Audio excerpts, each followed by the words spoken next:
Hey guys, welcome back to the DeClerc Homestead. I have Tommy with me here tonight, and we wanted to make a quick video. Well, I wanted to make a quick video, and I asked him to join me. For anybody that might be feeling discouraged because you are interested in getting into homesteading, but you didn't grow up this way, and I thought it might be helpful to just kind of tell you our story and kind of how we came to be homesteading because we did not grow up this way.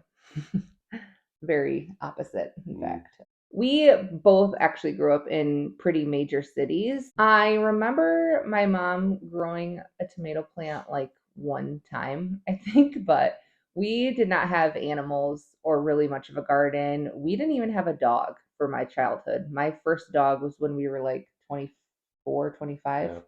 Was when I got our first dog. Basically, the polar opposite of what this lifestyle is.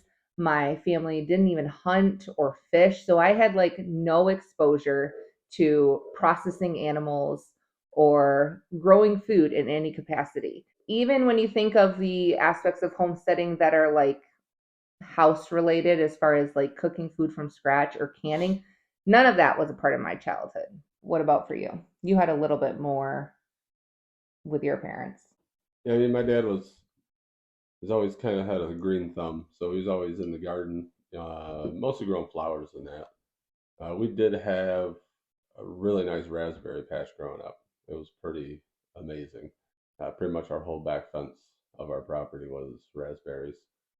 My parents did can peaches every year.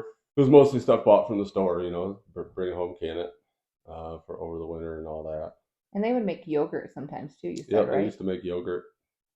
So a little bit, but still, you were even more like in the city than I was. I was kind of Yeah. on a suburb outside of my city, but you were very much like in the heart of the city. City lot, small yard. So yeah, that's kind of like what our childhood was like. Not a whole lot of exposure to raising animals and things like that. I mean, we always had a dog, but No I, farm I animals. had a pet snake at one point.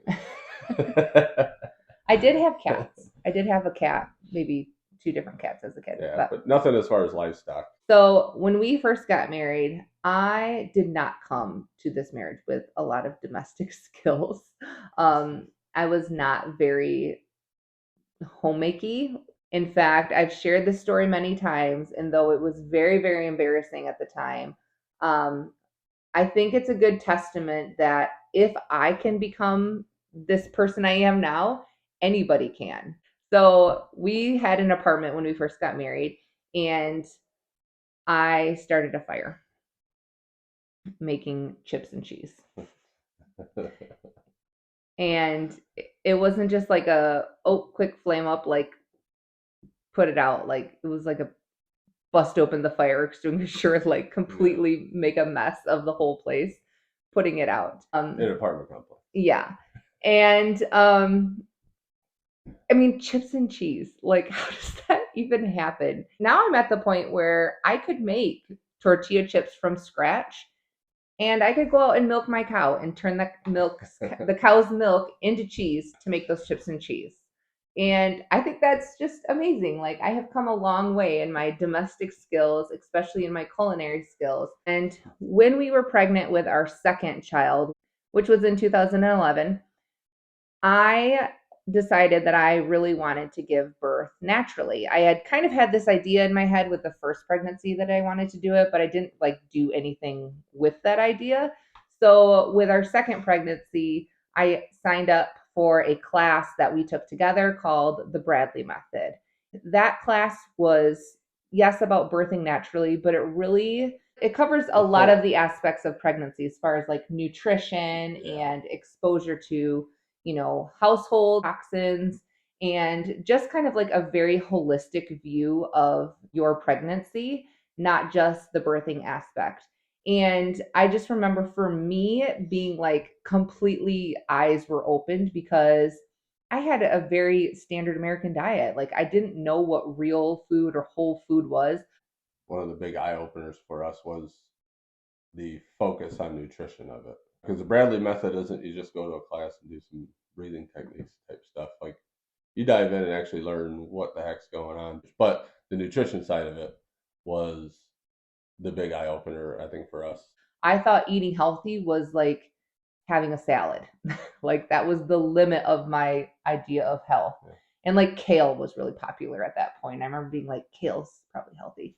And So during that pregnancy, I started to really like clean up our diet and try to like buy, actual ingredients versus just packaged food. We did end up having that baby naturally in the hospital. Shortly after that, we moved back to Michigan, which is my home state, and bought our first house.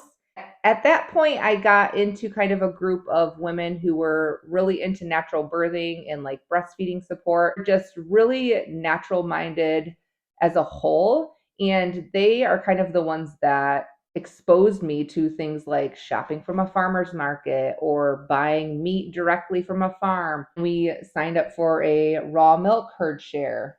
that was the first time I had real butter, like Yeah, real raw butter. so good. And yeah, it was amazing. I was sold on a milk cow at that point, and we were on a half-acre lot in the city. We were in the city on a half an acre, which was kind of a quirky big lot that we had.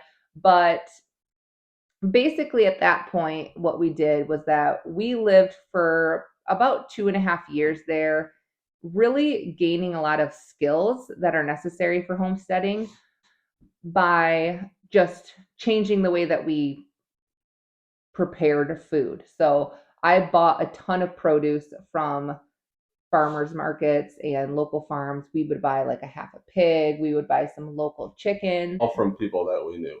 And Yep. I mean, it was having a relationship with your farmer mindset. So people that you eventually become friends with, but initially you just go out there and meet them and Yep. see how they raise them and everything like that. Yeah, we were kind of like farm junkies. Like if anybody had like a small farm, we like wanted to go there and just like hang out and be by it because ultimately, I mean, we wanted nourishing food, but we also really loved the connection with the food. So knowing the people. It got to the point where expecting our third child, the economics of buying that local quality food really started to feel like a stretch on our budget. And I think that we were just also, we were hungry to have more. Like we were hungry to really have more of our hand in producing the food and not just utilizing it. So that was why we ended up selling our house in the city and moving to our first farm. That was where we really, officially started growing. I mean, we had a garden and some layer chickens at our first house, but that was where we really dove a lot deeper into like large scale vegetable production and meat chickens Yep. and things like that. So there's a little overview just of kind of where we started, how we got into homesteading. I hope that this is helpful to any of you that might kind of be in your early stages of homesteading or you're just dreaming about it. Talk to you guys later.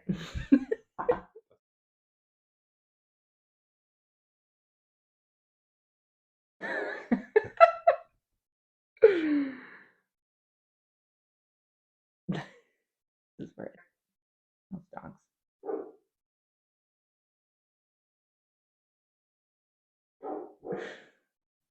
Stop doing your job.